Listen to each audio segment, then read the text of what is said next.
Chers amis, bienvenue dans la pensée du jour. Graines de sable aujourd'hui, je vous invite à entreprendre un voyage fascinant, un voyage aux confins de l'univers connu. Imaginez-vous un instant sur Terre, dans notre quotidien. Nous vivons dans un monde qui, pour nous, semble vaste. Mais si nous levons les yeux, que voyons-nous? L'immensité d'un univers qui défie notre compréhension. Un univers dans lequel notre planète, la Terre, est à peine visible, un grain de poussière flottant dans l'immensité de l'espace. Nous, êtres humains, sommes des créatures infiniment petites. Pourtant, malgré notre taille minuscule, nous avons réussi à poser des questions, à explorer, à rêver. Nous avons cherché à comprendre d'où nous venons, pourquoi nous existons, et surtout, qui nous a créés, car derrière cette immensité, il y a peut-être quelque chose, quelqu'un, ou une force qui façonne tout cela. Aujourd'hui, nous allons essayer de répondre à cette question. Sommes-nous le fruit du hasard, ou bien l'univers a-t-il été créé par une force supérieure? L'univers, comme nous le savons, est d'une taille inimaginable. Pour essayer de saisir l'immensité de ce que nous avons autour de nous, prenons quelques exemples. La Terre, cette petite planète sur laquelle nous vivons, est insignifiante face aux géants du cosmos. Si nous prenons la pyramide de Khéops, l'une des constructions humaines les plus monumentales, et que nous la comparons à l'immensité du mont Everest, nous voyons déjà une différence colossale, 65 fois plus petite. Mais ce n'est qu'un début. Regardons le système solaire. Imaginez notre planète comparée à l'immensité du Soleil. Ce dernier, avec son diamètre de 1 391 000 km, est suffisamment grand pour y faire tenir 1 million de terres. Imaginez-vous, un grain de sable au milieu d'une plage infinie. Et pourtant, même notre Soleil, cette étoile gigantesque, n'est qu'une étoile parmi des milliards. Il existe des étoiles comme Arcturus, qui, bien qu'ayant un diamètre déjà faramineux, reste petite comparée à des géantes comme Antares. Cette dernière, avec un rayon 1700 fois plus grand que celui de notre Soleil, semble infiniment plus massive et impressionnante. Mais même Antares n'est qu'une goutte d'eau dans l'océan de l'univers. Si nous sortons du cadre de notre propre système solaire, il devient évident que nous sommes des êtres infiniment petits, vivant sur une planète encore plus insignifiante. Mais, dans cette immensité, tout ne semble pas être le fruit du hasard.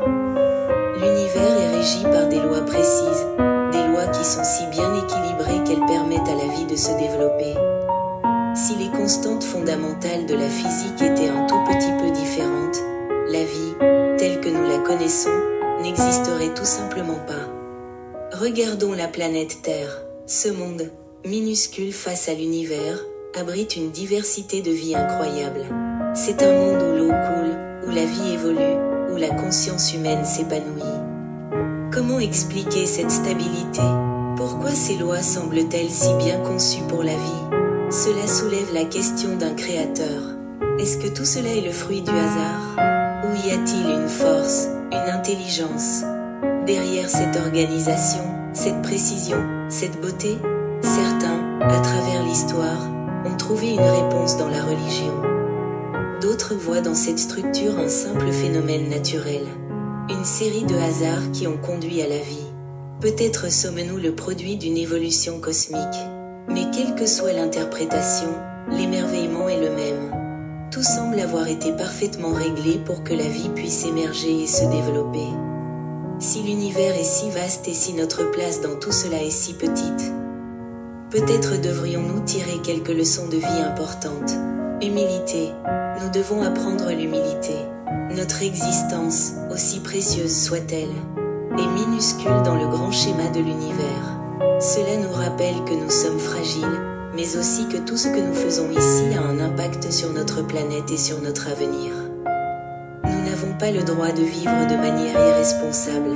Curiosité, nous ne devons jamais cesser de chercher.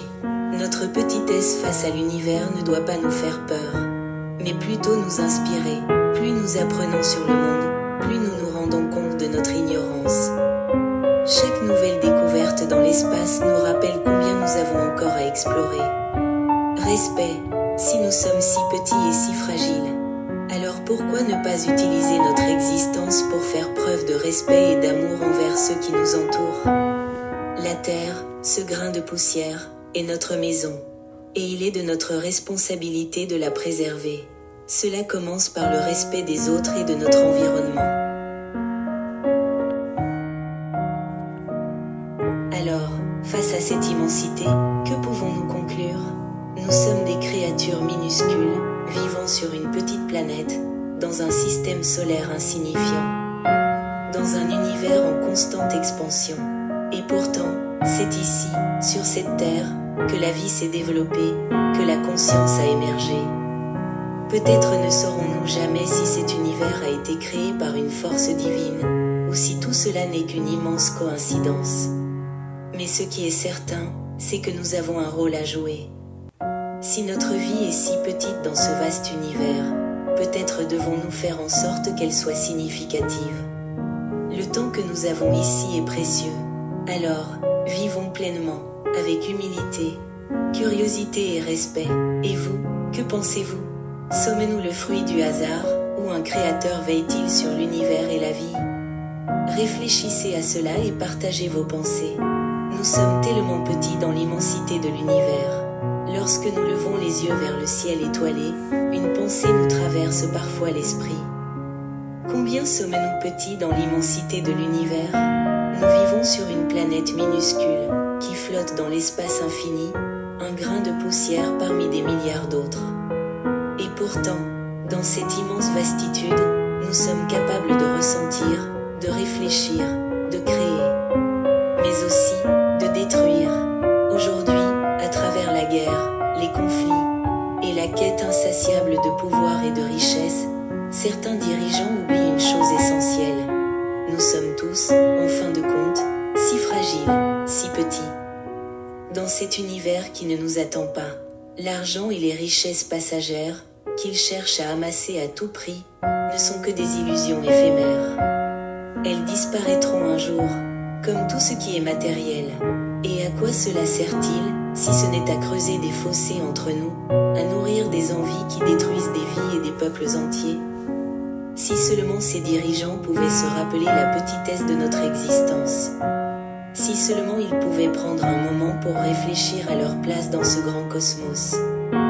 Comprendre que leurs actions ont des conséquences bien plus vastes que leurs ambitions personnelles. Peut-être cesseraient-ils de nourrir des guerres et des conflits inutiles. Peut-être verraient-ils que l'argent et la puissance ne sont que des mirages.